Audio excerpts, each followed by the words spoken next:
Bienvenue chers téléspectateurs d'Afro-Info 243, voici votre actualité. L'homme au centre du divorce entre Félix Tshisekedi et Paul Kagame va fouler les sols congolais pour sceller un accord exclusif des 25 ans renouvelables pour l'exportation de l'or et un autre accord des concessions des 30 ans renouvelables pour 20 ans du port des bananas. Les Émirats comptent mettre une enveloppe d'1 milliard de dollars pour leur investissement en République démocratique du Congo. Le Qatar investit des centaines de milliers de dollars au Rwanda alors que les Émirats arabes unis investissent en République démocratique du Congo dans l'or et les coltas contre les intérêts du gouvernement rwandais. Kinshasa et Abu Dhabi vont finaliser les accords d'alliance stratégique avec la visite de Mohamed bin Zayed Al Nahyan en République démocratique du Congo, c'est 15 août.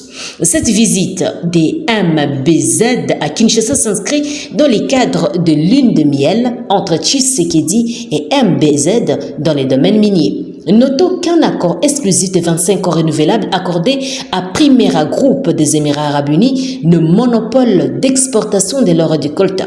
L'accord rendu public a été présenté comme un moyen d'assainir les secteurs miniers informels ou artisanaux du pays où la contrebande a entraîné la perte de millions de dollars américains en impôts et de revenus chaque année et aide à financer les groupes armés qui déstabilisent la province orientale riche en minerais du Congo.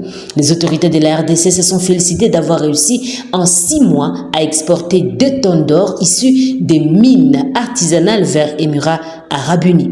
Un accord pour la RDC qui s'est lancé dans la lutte contre la vente illicite de ces minerais.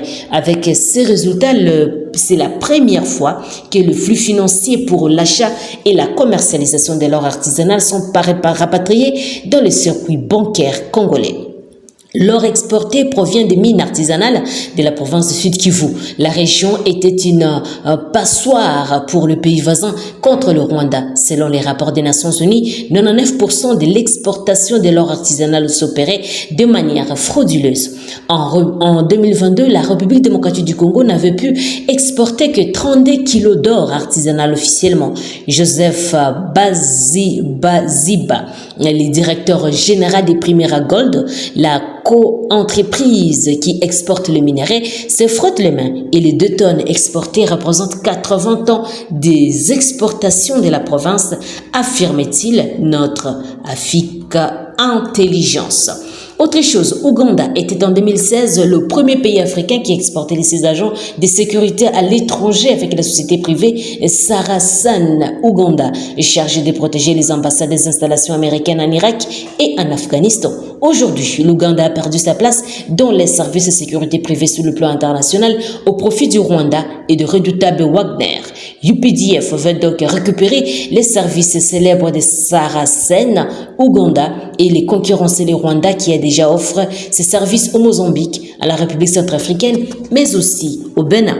Les commandements des SNSSL, NEC étant encore flous, mais le porte-parole du UPDF, Félix Koulayigie, a déclaré que la société est une société privée et n'est pas responsable de l'armée nationale, les UPDF. Notons que le directeur général de la National Enterprise Corporation et aussi l'autre société dont le directeur général est le colonel Moses Mwesigwa, les National Enterprise Corporation, la branche commerciale de UPDF, s'est lancée dans le secteur de la sécurité privée en créant les NEC.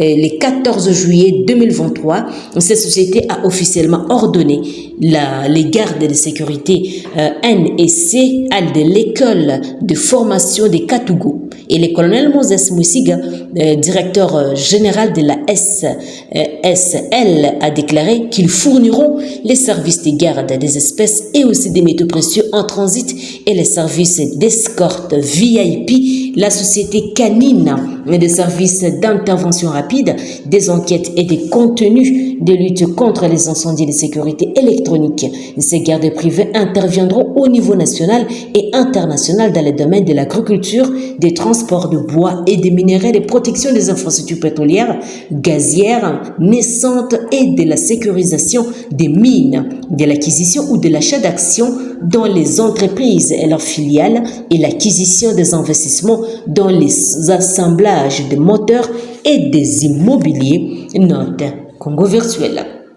Autre chose dans cette édition, la réponse humanitaire, aussi nécessaire et vitale soit-elle, n'est pas la solution à la crise sécuritaire dans l'Est de la RDC, a déclaré l'ambassadrice du Royaume-Uni en poste à Kinshasa, Alison King, et qui a cependant réaffirmé la détermination de son pays à appuyer la RDC à restaurer la paix et la sécurité dans ses provinces orientales. Dans son allocution faite à l'occasion de sa première visite dans la ville de Goma, au Nord Kivu, province occupée partiellement par les terroristes du 11-23 soutenus par le Rwanda, la diplomate britannique a laissé entendre que la solution à la crise dans l'Est de la RDC réside dans le travail minutieux et épuisant des processus de paix et de consolidation de la paix.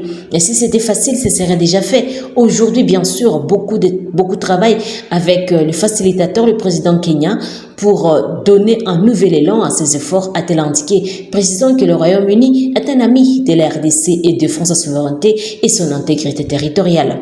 Je tiens à préciser que le Royaume-Uni est un ami de la RDC et nous respectons pleinement la souveraineté et l'intégralité territoriale de la RDC, que nous condamnons toutes les agressions et violations, que nous soutenons pleinement les processus de Luanda et de Nairobi et que nous reconnaissons et apprécions le rôle essentiel de la MONUSCO et de la famille onusienne ici, et que les acteurs humanitaires de la société civile, et que nous accordons la priorité à la protection des civils, y compris contre les actes de violence sexuelle, et que nous faisons et continuerons de faire tout de notre pouvoir pour soutenir la paix et la stabilité, a-t-elle ajouté. Et dans la foulée, elle a déploré le nombre record de personnes déplacées et qui se couchent affamées et vivent avec des séquelles, des traumatismes, de viols et des violences inimaginables.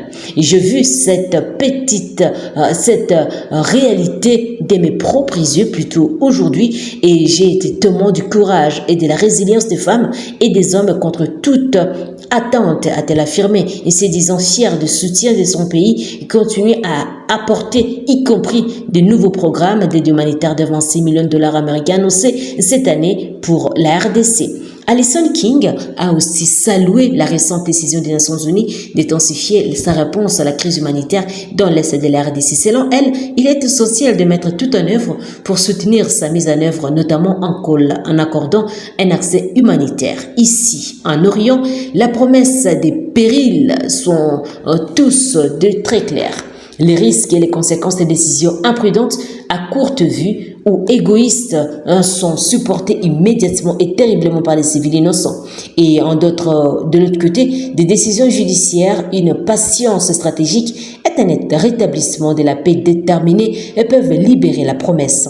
Et des millions de jeunes hommes et femmes congolais méritent leur droit à la dignité, au respect, à la sécurité et à la stabilité. Voilà ce qu'a écrit Média Congo. Chers téléspectateurs d'Afro Info des 143, merci à vous de nous avoir suivis jusqu'à la fin. N'oubliez pas de vous abonner, d'aimer, de partager et aussi de nous laisser un commentaire. Je suis Santi Chesenga depuis la province de l'Ituri pour Afro Info des 143. Portez-vous bien.